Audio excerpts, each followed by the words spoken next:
I'm about to change some lives. Bro, you know this YouTube video? Huh? You know this YouTube video? What about it? I'm about to blow people's minds.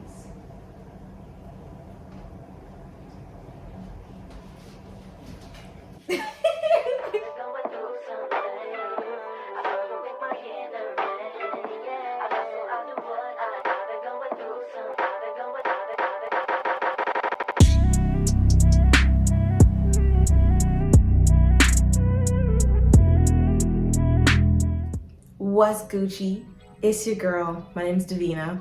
In this video, I'm gonna try to lay out the steps to get an American in Amsterdam visa, all the steps that it takes in order to kind of go through the process, especially during lockdown, and how I did it.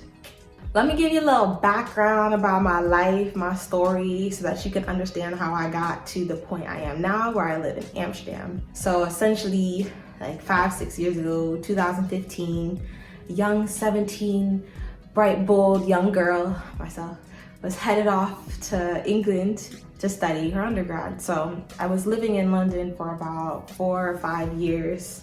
No, it was 5-6 years, just studying and working.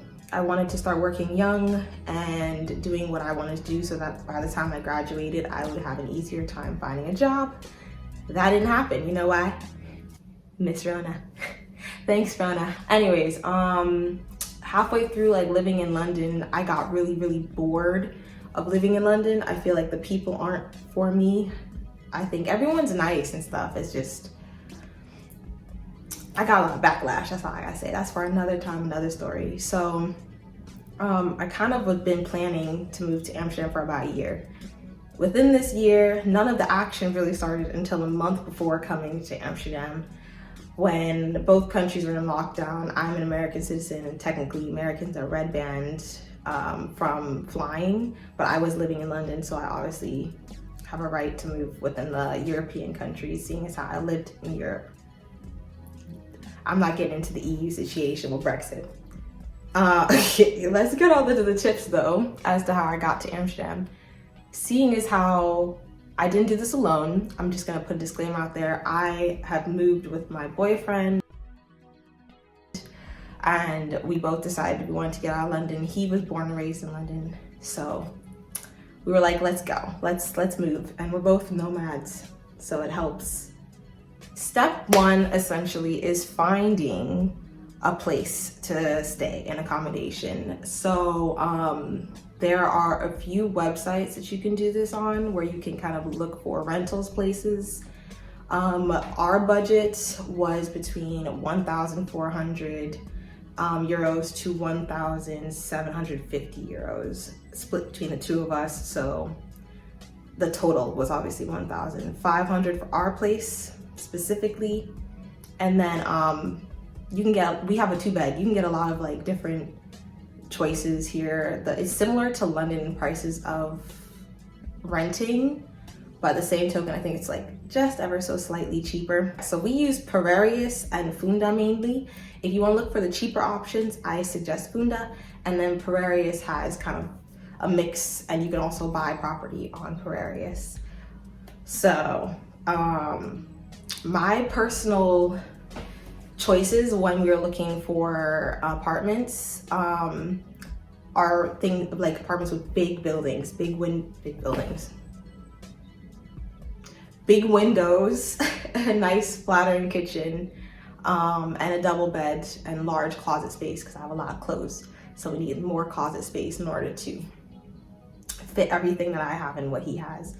We managed to get a place that's got a massive balcony. The kitchen's got like a skylight.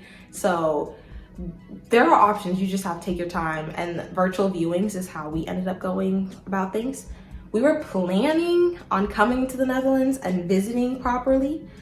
That didn't work out because of lockdown, but they were offering virtual viewings during lockdown, which is super helpful. And I think now they're accepting more and more outside Netherlands people to come and live, a lot more expats essentially. We didn't have an issue. We found a place within 2 weeks. of setting in requests and things. The rental process is 3 steps to that. So the first one being getting your approval. You have to give in form of ID, how long you want to stay in the apartment, and then how you're going to pay for the apartment. So your essentially your bank statement or a contract with your job or something along those lines. So Ms. Ayel, who's my partner, had his contract, and then I showed my bank statements because I plan to work coming here rather than flip-flopping between companies, living and freelancing and whatnot. That leads me on to the second step, step 2. Step 2 is getting a moving truck. Now this is the expensive part, the long part. I wish I had some more help on this, but it was, you know, just me working through it. We ended up going with this company here. They were the best price, best reviews I found from European removals. So you can go within any European country with this company to find a removal truck, and it took about 2 days for our stuff to get here. So we left, we packed up everything. He came that morning, picked everything, no, I think it was evening actually. He came that evening, picked everything up. The next day we had booked a cleaner and we had left, came to the Netherlands, and then the following day after that, the moving truck was already at our apartment. I hope y'all can understand me there because it sounded like I was talking gibberish. I was basically saying the moving truck arrived the day after we arrived in Amsterdam. Okay, cool. So that was super quick, super easy. Like, they just made everything effortless. Highly recommend them. We had gotten 3 meters cubed worth of space of boxes. So for us, that was about 32 items. And we paid $650 plus an extra $50 for insurance. So £700 total to get our stuff picked up from the moving company and shipped to our new address. This was kind of me getting a bunch of quotes from a bunch of websites and finding the best quote for the amount of stuff we had, because we don't have a lot of stuff. Like, I just ended uni, he's just the guy, so it wasn't a lot to move, and a lot of them were trying to take my point as if I could afford £2,000 worth of moving. No, and it shouldn't. No, like, that's just, nah, I'm not even, they were playing games with me. I was like, they actually had sent me the first, not invoice, but like your first quote, and it said £20,000. I emailed them and I said, this is way too expensive. We're just gonna go with another company. And they said, oh, it's a typo. We meant 2,000. I'm like, still a lot, Holmes. Still a lot. We're gonna bounce. Anyways, let's move on. Step 3. So step 3 is getting your COVID PCR test.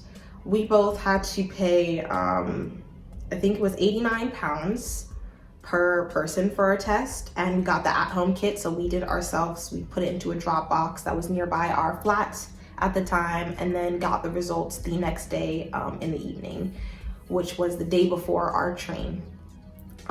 This was very hard to plan. I suggest kind of figuring out your own schedule and going about that. Just in terms of, you have to get it within 72 hours of your departure date. And some places are just slow. You don't know if you'll get your test results within the next day. So it's difficult. We ended up going with assured screening. They were really, really fast. Just great review for me overall. It was easy. I hate taking the test because I have to put that all up in a note. That was nasty. And then the final thing, which I actually did once I got the contract signed from our place in the beginning, was get train tickets. Obviously, how are you going to get to the Netherlands? And then do you fall within all the regulations? I fall within, I can go and get the DAFT treaty, which is what I'll speak about next, or I can come into the Netherlands under the partner visa entry, whatever you want to call it. So basically, my partner's Portuguese, so he has EU citizenship, which allows me to come into other countries with him without any issue. So that was really, really, really convenient for me. But otherwise, if you say that you're going to start working as a freelancer here and tell them that you're going to sign up for the DAFT treaty, you can then also come in as well. It's not it's not as difficult to travel as people think it is. I think it's more so being safe and, you know, obviously taking the precautions you can to keep everybody safe and yourself safe. Yeah, so then the last and the final thing is something I had to search for, and actually my mother has a friend here in the Netherlands. She showed me this website and this treaty, DAFT treaty that I've been talking about, that I hadn't found on the internet at all. Like, I was searching, looking for things I could sign up to so that I could stay here long term, longer than the 90 days. And it just kept saying, get a job, get a job, get a job. And I was like, what if I am my own job, me?